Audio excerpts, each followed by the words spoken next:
Let me tell you, nobody ever warns you just how fast your life can be stolen right out from under you by a stranger with a smile, a system with a crack, or even your own damn lawyer. The first time I met Pamela Whitmore, she opened the door to my own house and thanked me for the New Year's gift, like I'd just handed her a set of keys wrapped in a bow. "You're the fifth person to give me a house," she said, all polite and sunny like we were old friends or something. And there I was standing on the porch of a place I thought was mine 3 days after signing the papers, feeling like the punchline in someone else's joke. But I'm getting ahead of myself. Let me roll it back, start where things started spinning right after my divorce. 12 years lost in the trenches as an IRS auditor, stuck in a loveless marriage that finally gave up the ghost, no kids, just a couple of boxes and a soul so tired, even getting up for coffee felt like a punishment. Denver had nothing left for me but old habits and paperwork, and man, I needed out. Not just from the city, from the me I'd become. So when I saw a listing for an abandoned cabin up in the San Juan Mountains, $127,000, 40% below market value, I took it as a sign. Some old guy, Curtis Aldridge, had owned it, but after he shuffled off to a nursing home in Florida, his kids wanted nothing to do with the place. Sure, the cabin needed work, but I had a little cash, a lot of time, and this quiet hope that maybe I could build a life from the ashes of the old one. The sale was smooth. Ronald Becker, my lawyer, a guy who looked like he'd been filing paperwork since the Nixon era, handled it all easy as pie. Christmas Day snow tapping at the windows, I signed the documents and asked about the utilities. He just laughed, told me to wait, check the pipes, make sure nothing had frozen or busted before turning the power on. Sounded reasonable. I mean, why pay for heat in a house you haven't even set foot in yet? As I was leaving, Becker tossed out a comment, just background noise at the time, about a heritage preservation group that keeps an eye on old properties. "They're harmless," he said. "Volunteers. You might see them around." I shrugged it off. All I felt that day was the shaky hope, the keys to a new beginning, burning a hole in my pocket. If you'd asked me then if I felt safe, I would have told you, yeah, everything's fine. That right there, that blind trust, was mistake number one. I didn't move in right away. 3 winters of abandonment is tough on any cabin. I figured I'd bring supplies, get the plumbing checked, maybe even spring for an electrician before I spent the night. I holed up in a cheap motel, planning to check things out the next morning. That night, going through emails, I caught something weird. Subject line from the local power company: account transfer request denied. I figured, okay, paperwork mix-up, maybe a clerical error. But the message was ice water down my back. "Dear Mr. Cole, your request to transfer electrical service at the above address has been denied. The account is currently active under the name of the present resident." Present resident. That house had been empty since Curtis left. Nobody was supposed to be there. I called the power company, got put through the usual robot maze until some real woman answered. She said, "Sir, someone registered for electrical service at that address on December 15th. The account's been active since." December 15th. That was before I even closed on the place. I tried to get a name, no dice, privacy laws. But then my mind started ticking. That day I'd seen fresh tire tracks in the snow outside the cabin, an envelope in the mailbox just addressed to resident. At the time it felt like nothing, now it felt like a blinking red warning. Against my better judgment, I grabbed my jacket, texted my brother. My location, old auditor habits die hard, and drove up the mountain. It was late, cold enough to freeze your soul, but waiting till morning didn't feel like an option. The sheriff's office was 45 minutes away, and in a dispute like this, they'd show up after the dust settled. Driving those icy roads in the pitch dark felt like heading into a tunnel with no end. When I finally turned onto the private drive, my headlights hit at warm light in the cabin windows. Smoke curling from the chimney, a silver sedan in the driveway.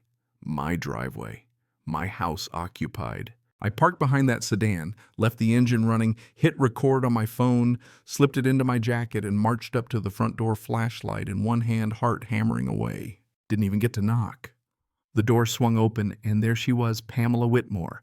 Blonde, neat ponytail, cup of tea, mid-50s, looking me up and down with this bemused little smile like she'd been waiting for me all evening. Behind her on a small table I spotted manila folders, each with a name, none of them mine. I held up my crisp deed. "Ma'am, this is my house." She glanced at it, didn't miss a beat. That smile got even wider. "Thanks for the New Year gift, Mr. Cole. You're the 5th person to give me a house." Then she stepped aside, all casual, offered me a seat by the fire I'd never lit next to furniture I'd never seen. Every instinct screamed not to go in, so I didn't. I planted my boots on that threshold and demanded an explanation. She introduced herself as chairwoman of the Mountain Heritage Preservation Committee, bureaucratic as a DMV line rattling off about preserving these mountain homes from neglect.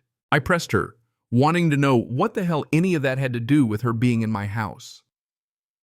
That's when she pulled out a document, temporary property stewardship application, stamped by the county clerk. Some old law from the 70s she claimed meant to protect abandoned mining properties. She'd filed it 5 days before I even owned the place, got it approved, and boom, she had legal right to occupy my home. "It's all perfectly legal," she said, voice smooth as black ice. I called the sheriff. Deputy Dawson showed up a man who looked like he'd seen it all and didn't like any of it. He looked at both documents, handed them back with a sigh. "This is a civil matter, sir. Can't do anything until a judge rules, 60 days, maybe 90.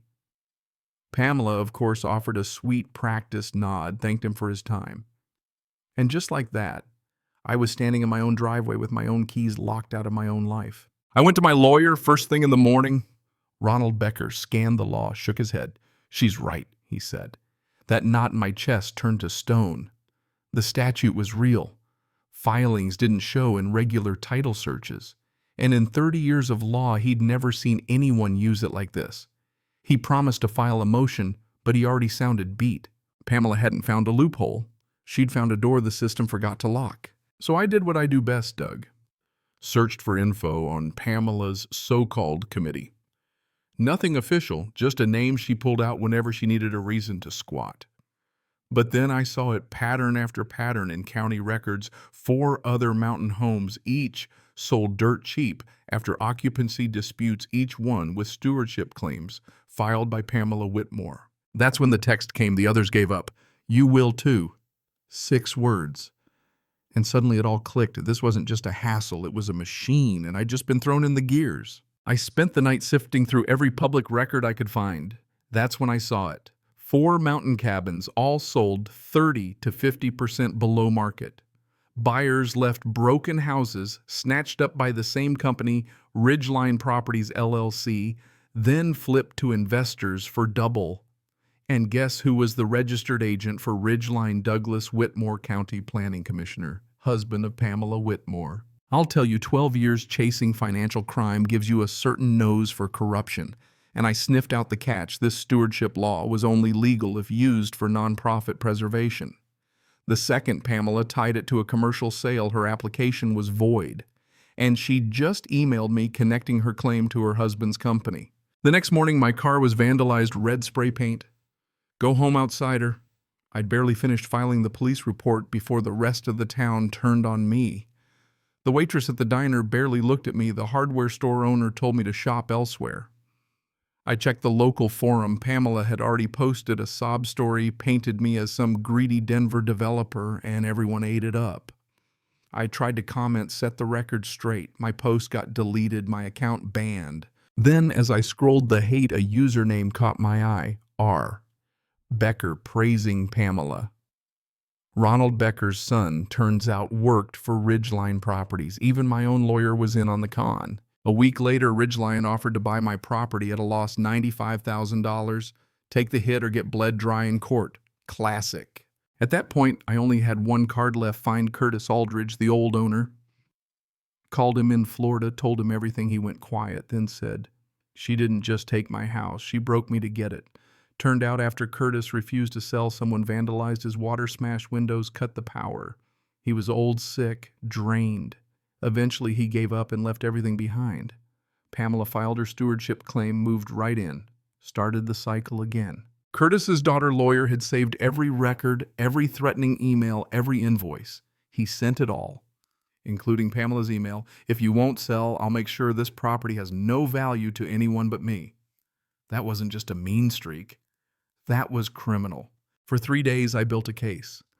4 dossiers, one for each angle. Fraudulent stewardship claims, a pattern of distressed sales, documented vandalism and threats, and suspicious financials. Found a real attorney, Nora Callahan, tough as nails. She looked at the files, then at me. You don't just have a case to get your home back. You have enough to take down their entire operation. So we did. Filed everything, county, state, real estate division, IRS, district attorney. 4 pressure points, 4 fronts. Suddenly, Pamela wasn't the only one playing offense. It worked. County revoked her stewardship, gave her 72 hours to leave.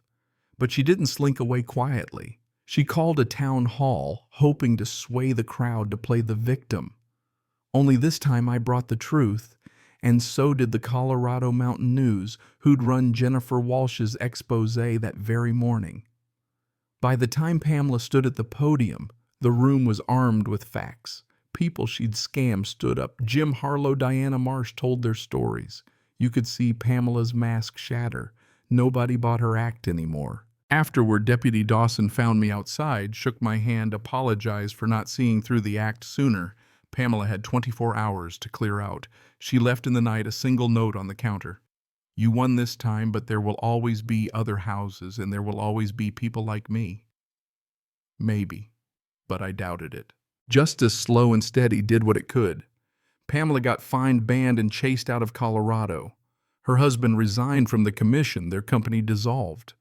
The IRS took its cut, and the DA, well, they didn't file criminal charges, proving intent's tough, but the damage was done. The law even changed now, requiring all stewardship applications to be reviewed for conflicts of interest. The Whitmore rule, they called it. Neighbors came by with apologies. Even beer. Some folks just want to believe the person yelling loudest. You know, hard to blame them when someone's tugging on their sense of community. But I never hated them. The enemy was the one who'd weaponized that trust. A package arrived from Florida. A photo of a young Curtis Aldridge in front of the half-built cabin, smiling like the future was bright.